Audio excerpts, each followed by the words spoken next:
Morning, everybody. Got another one of those videos where I just started thinking about an idea and it got away from me, or it got bigger than I thought I was going to get. But it's an interesting concept, and I thought I'd throw it at you. It involves the Watchmen, which is a great movie, the Avengers, MCU, which of course everyone knows is my favorite series of movies, the hero universe. I would say Watchmen is a very close second. And this book that I read a while ago called The Hero Within, 6 Archetypes We Live By. The book was written by Carol S. Pearson, who's she's a doctor of psychology, I believe. She's an author and educator. Wikipedia says that she develops new theories and models with an applied practical bent, building on the works of Carl Jung, James Hillman, who's a psychoanalyst, and mythologist Joseph Campbell. I think that mythologist part was the part that got me to read the book, because I like the idea of melding psychiatry with mythology. And when you read the book, you find that she's talking about the way that we progress through life kind of carries with us at certain times in our life these archetypes, right? That was what Wikipedia said. I actually prefer to take a look at her bio that she wrote herself, and this is what she wrote. Although my family was financially strapped, my parents were loving and generous people who embodied lives of integrity and goodness.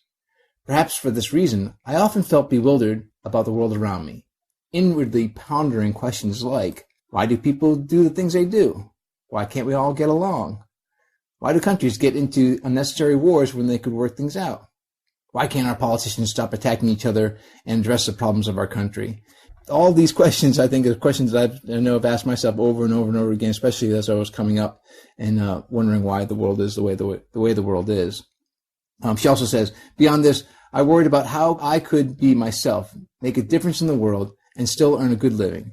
Each of these questions presented themselves as a mystery to be solved. I like that mindset. I appreciated that mindset.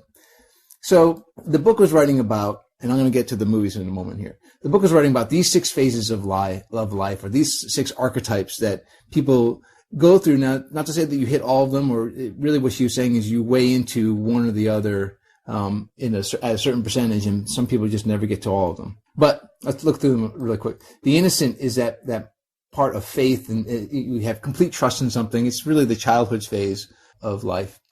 The orphan is longing for safety, but that's at the same time resilient. Maybe that's your early teenage years.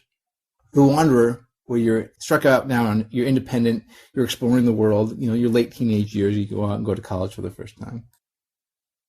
The warrior, like a courage thing, but this is often mistaken for the pinnacle, especially for men, is how she writes it. But especially men, they get to this point and they get stuck here because they feel like this is the way that men should be, the warrior all the time, and it's addictive.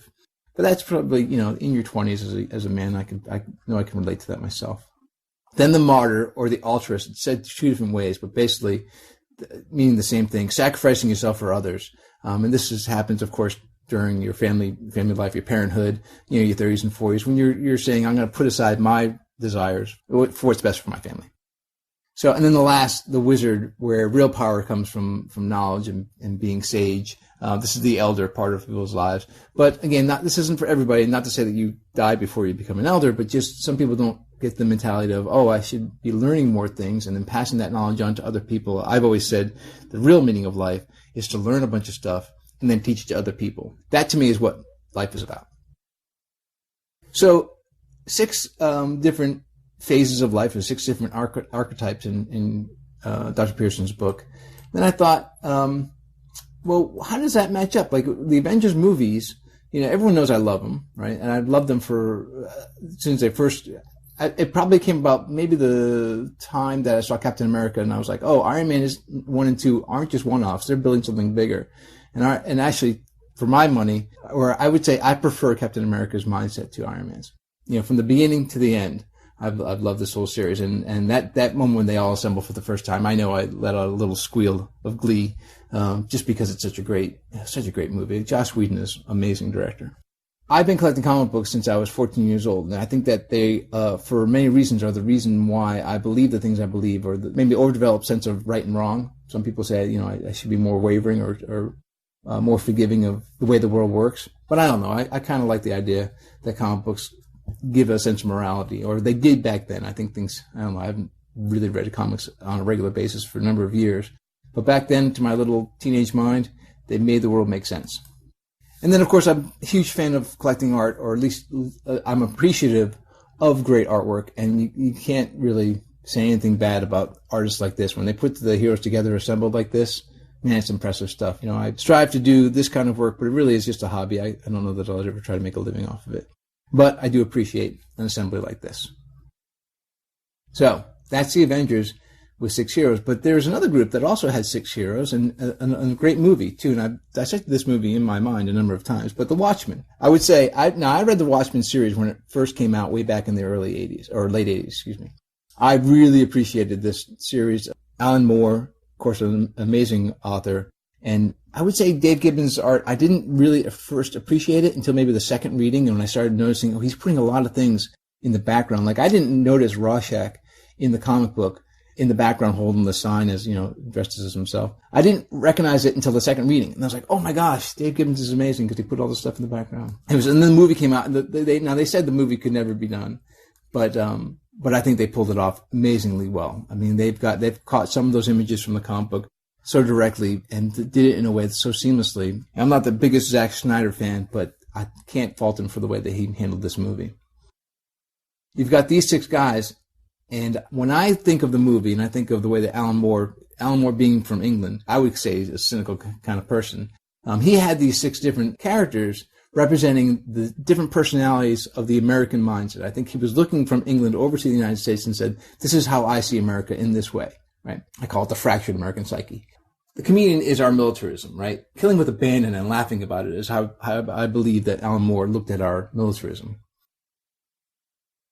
Ozymandias, our feeling of exceptionalism, really not just greed, but pursuit of a better world and able to lie to make it happen, right? He's just going to trample over other people or lie to other people in order for what he perceives to be a better world.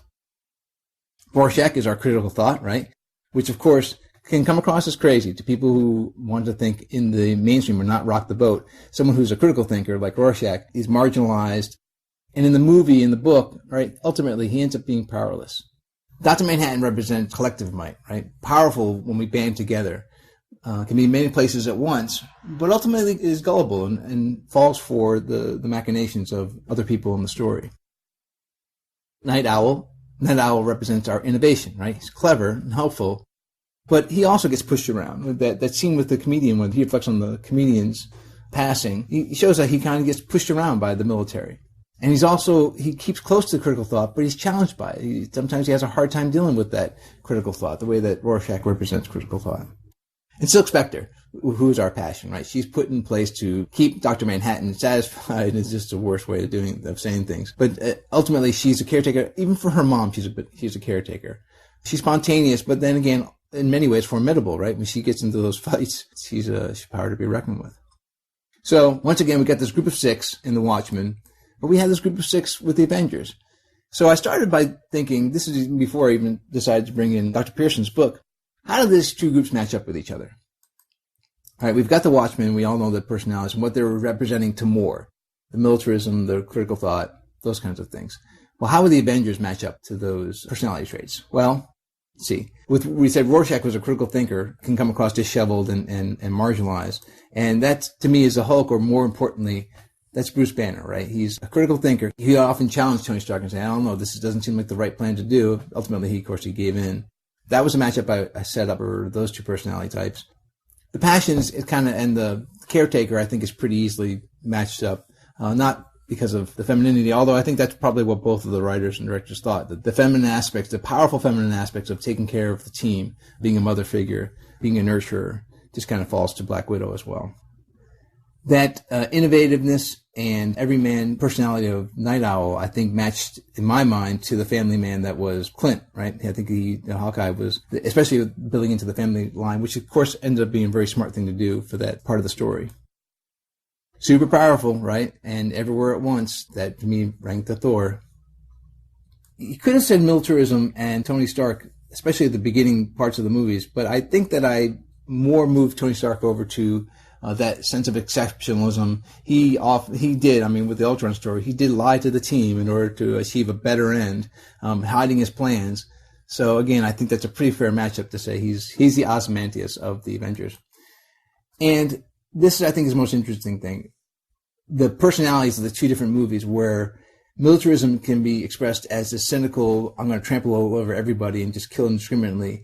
But militarism also could be someone who's extremely patriotic and cares about the populace. And I think that's what Captain America represented. I think, obviously the tones of these two different movies are very different. One is a pessimistic tone. The other is a very optimistic tone. And no clearer does it come out but with the pairing of comedian versus Captain America. So personality-wise, I think that there are some stronger and maybe not so strong versions of the matchups, but I think there's a lot of comparisons that can be made about the personality types of these two different groups. But what about what Dr. Pearson was saying, right?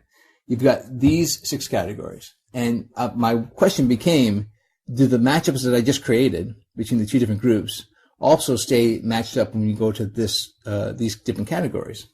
And I found out that they, in my mind, go slightly differently. So the innocence, right? The complete faith, the childlikeness. I think that innocence is really where Night Owl and Bruce Banner kind of lived. They were kind of carried on the river of the story, kind of floating along the river and went where the current took them for the most part. By the end of the story, of course, Night Owl, he stands on his own 2 feet. He lashes out at Ozymandias. But again, he doesn't get to, he really is just kind of at the will of the story without really kind of being able to affect the world around him. And I think that speaks to Banner too, until he gets control of the Hulk in the last movie. I think that's the case. The orphans. So looking for safety and resilience, that early teenage personality type, I think that I would put Silk Spectre and Hawkeye in this group. The reason why I put Silk Spectre there is, as much as she's there to take care of Dr. Manhattan, she's also like with him and the government because it's safe for her to be there. And then when she realizes her history, when she gets to understand who her father was, right? That's, again, she literally kind of was half an orphan, not knowing who her father was through the whole story. And then Clint, really, especially in the last movie, he actually literally is an orphan. His family is gone, and he's by himself, and then he becomes a Ronin. The Wanderer, the independent explorer. I actually put Ozymandias and Iron Man in this category. They're both trying to be independent. They're with the group, but they put themselves above the group, making plans behind the group's back, or in some cases, machinations, you could even say. They never really bond exactly 100% with the group. Even Tony Stark, as much as he tries to be a member, he's not the same type of member as Cap and Black Widow are. His bond is to Pepper and then to his suits, but never really to the team. That could sound harsh, but again, I'm a bigger Captain America fan than I was Iron Man fan.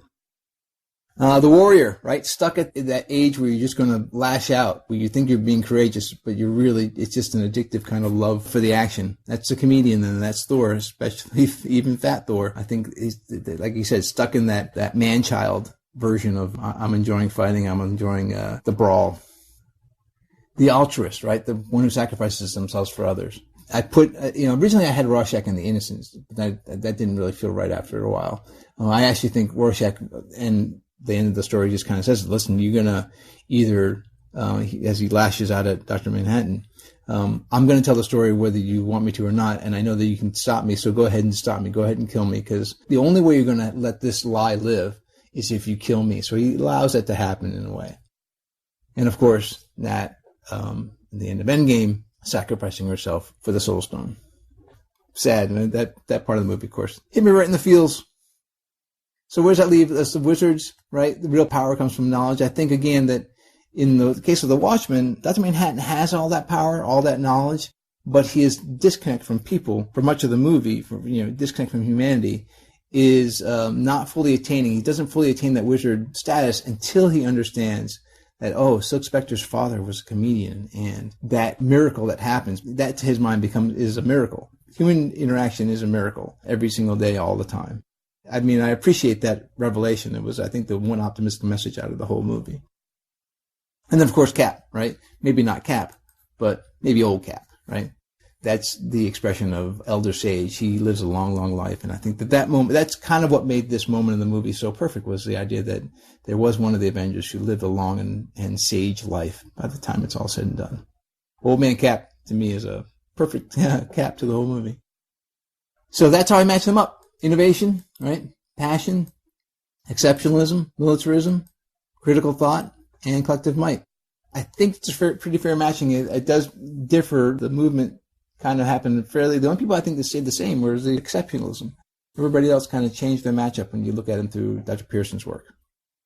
Wow, so that's my breakdown of the two different movies and matching it to Dr. Pearson's work. If you have any agreement and disagreement, I'd love to hear it. I'm super geek about these kinds of things. I recognize this is not the normal video that I do. I'm not sitting in the pickup truck. I'm actually in my office doing this one. But if you appreciate this and you like these kinds of videos, I'll try to do more. Just let me know about it in the comments below. Thanks for paying attention, and I will catch you all very soon from the cab of the truck again. Cheers. Earl's also a hero. And you can be too.